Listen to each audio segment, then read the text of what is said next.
அஸ்ஸலாமு அலைக்கும் வரஹ்மத்துல்லாஹி வபரகாத்துஹு. அன்பார்ந்த அனைத்து உறவுகளுக்கும் இனிய மதிய வணக்கம். இன்றைய தினம் மிக முக்கியமான ஒரு தகவல் பதிவாகி இருந்துச்சு. அதை முக்கியமாக சொல்லி ஆகணும். குவைத்துக்கு வந்திருக்கும் பேராபத்து யாராலன்னு பார்த்தீங்கன்னா குவைத்திகளால். ஆனால் குவைத்தி இல்லை. என்னடா காலையிலே குழப்புற அப்படின்னு கேட்காதீங்க. குவைத்திங்க ஆனால் குவைத்தி இல்லை. இது எப்படி சாத்தியம் அப்படின்னு பார்த்தீங்கன்னா, ஃபோர்ஜரி குவைத் நாட்டுக்குள்ள மிக பெரிய பெரிய இடங்கள்ல அமைச்சராக இருக்கட்டும், அதே போல் குவைத்துடைய பாராளுமன்றத்தில் இருக்கட்டும், மன்னருடைய அரண்மனையாக இருக்கட்டும், குவைத்துடைய இராணுவம், வங்கி எங்கே இருக்கணுமோ எல்லா இடங்கள்லையுமே இருந்து நிறைய கலைகளை இப்போ பிடிங்க எடுத்துக்கிட்டு இருக்கிறாங்க குவைத்துடைய அரசு. யாருன்னு பார்த்தா எல்லாமே குவைத் நாட்டுக்குள்ளே சட்டவிரோதமாக குடியிருப்பு பெற்று வந்த குவைத்திகள். இதில் நம்மளுக்கு என்ன லாபம் என்ன நஷ்டம் அப்படின்னு கேட்டிங்கன்னா, எத்தனையோ பேர் இப்போ உங்களுடைய மாமா பாபா இன்றைக்கி நிறைய பேர் கடந்த காலங்கள்லேருந்து உங்களுக்கு தெரிவிச்சிட்டு இருக்கிறேன், பலருக்கும் குடியுரிமை பறிக்கப்பட்டிருக்குது. அதனால் பலருக்கிட்டையும் அக்காமா அடித்தவங்க இன்றைக்கி நடுத்தருவுக்கு வந்திருக்கிறாங்க. அதே மாதிரி ஒரு சிலர் வீட்டிலேயே வேலை செய்யக்கூடியவங்க பாபா மாமா கைது செய்யப்பட்டதால் இன்றைக்கும் நாட்டுக்கு போக முடியாத சூழலில் இருக்கிறாங்க. சிலருக்கு அக்காமா அடிக்க முடியலை. இந்த மாதிரி பல பிரச்சனைகளுக்கும் முகம் கொடுத்துருக்குறாங்க. இந்த சூழலில் பார்த்திங்கன்னா குவைத் நாட்டுக்குள்ளே ஃபோர்ஜரி செய்கிறவங்களுடைய எண்ணிக்கை தொடர்ந்து அதிகமாகுது.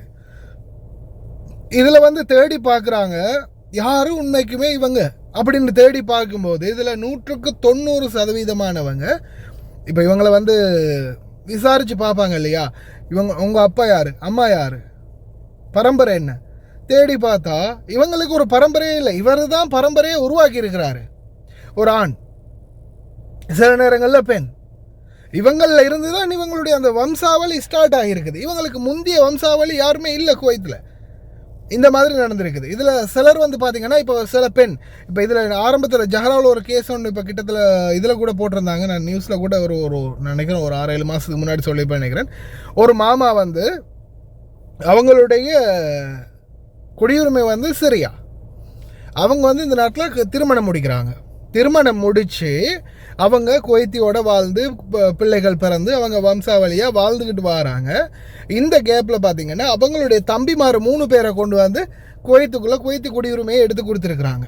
அவங்களும் அப்படியே வாழ்ந்து குழந்தை, கல்யாணம், புள்ள குட்டி, வேலை அப்படின்னு வம்சமாக போயிருக்குது. கடைசியில் பார்த்தா கிட்டத்தட்ட 278 பேர் இந்த ஸ்கேமில் பிடிபட்டிருந்தாங்க. 278 பேர் எல்லாமே பார்த்திங்கன்னா இவங்களுக்கு பிறந்த இவங்களோட குடும்ப வம்சாவளிகள் தான். பார்த்தா இவங்களுக்கு மேலே இவங்களுடைய பழைய வம்சமோ இல்லை இந்த நாட்டில் வாழையடி அந்த பிறந்து வளர்ந்து வாழ்ந்து வந்தார்கள்னு இல்லை, இடையில குடியுரிமை பெற்றிருக்காங்க.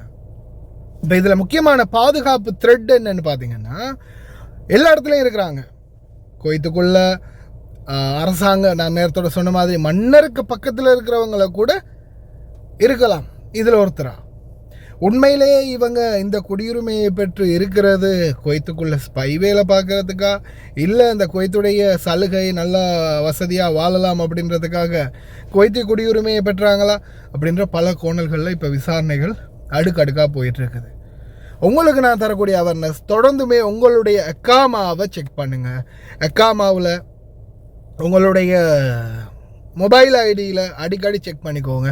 ஏதாவது அப்டேட்ஸ், உங்களுடைய அக்காமா லாகின் ஆகலை, நோட்டிஃபிகேஷன் வரலை அப்படின்ற மாதிரி பிரச்சனைகள் வந்துச்சுன்னா உடனே தயவு செய்து கொஞ்சம் என்னன்றதை பாருங்கள். சில நாட்களாக கஃபீலை காணும், பாபாவை காணும், மாமாவை காணும், ஒரு மாத காலமாக ஆட்களே இல்லை அப்படின்ற மாதிரியான சிச்சுவேஷன் இருந்தாலும் கொஞ்சம் தேடி பாருங்கள். ஏன்னா சில நேரங்களில் ஆக்களை பிடிச்சிருக்கலாம் அல்லது தலைமறைவாகி இருக்கலாம். இந்த மாதிரி சிச்சுவேஷன் கூட இருக்குது. ஆனால் குறிப்பாக இதில் பார்த்திங்கன்னா ஒரு வீட்டில் வேலை செய்யக்கூடிய நீங்களாக இருந்தால் உங்களுக்கு பெரிய அளவில் பாதிப்புன்னு வரப்போகிறதில்லை. ஏன்னா உங்களுடைய கஃபீல் என்ற பட்சத்தில் உங்களுக்கு நம்ம ஏதாவது ஒரு வழியில் லீகலாக சரி இல்லை தூதரத்துக்கு போய் சரி ஏதாவது ஒரு வழியில் ஒரு நியாயத்தை பெற்றுக்கொள்கிறதுக்கு முயற்சி செய்யலாம்.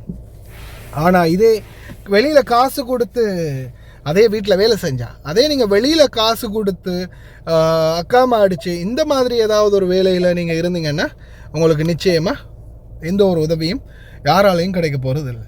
அதை தயவு செய்து ஞாபகம் வச்சுக்கொள்ளுங்க.